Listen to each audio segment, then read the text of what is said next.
আজকে কিন্তু আমি চলে এসেছিলাম এখানে তোমার সাথে ভিডিও দেওয়ার জন্য, কিন্তু দেখো এখানে কিন্তু এতটাই হাওয়া উঠে গেছে কি বলবো, ঝড়ের মতো উঠেছে। আর মনে হচ্ছে এখান থেকে আমি বাড়ি যাবো কি করে জানো তো।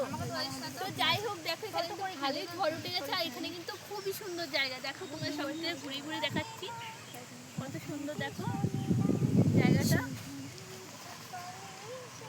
আর দেখতেই পাচ্ছ। আর মানে আমার এই যে বাবুসোনাও চলে এসেছিল, আমার বাবুসোনার কাছে ঘুমায়নি দুপুরবেলায় জানো তো, ঘুরতে আসি বলে ঘুমায়নি। আর দেখো আমার সোনা কিন্তু পড়ে গেছে আর মনটা খারাপ হয়ে গেছে। ও সোনা একটু হেসে দাও তো, স্মাইল দিয়ে দাও। জানো তো তুমি আর সবাই আমার বাবুর সোনাকে নিয়ে আমি সত্যি বলতে ভিডিও দিতে পারি না, আর সত্যি বলতে আমি ঘুরতে আসলে তোমার সাথে ভিডিও দেবো না এটা কখনো হয়। তো আজকে তোমার সাথে সেটাই ভিডিও নিয়ে চলে আসলাম। দেখো এখানে পুকুরটা পুরো মাছ মরে গেছে জানো তো। তো যাই হোক তোমার ভিডিও দিয়ে আমার সত্যি বলতে খুবই ভালো লাগে, তোমার সাথে কথা না বললে ভালো লাগে না। তো তোমরা কোথা থেকে ভিডিও দেখছো প্লিজ কমেন্ট করো আর সাবস্ক্রাইব করো নতুন হলে। তো চলো এখানে ভিডিওটা শেষ করছি, নেক্সট ব্লগে আবার দেখা হবে। তো তুমি ভালো থেকে সুস্থ থেকো, bye bye, love you, bye by.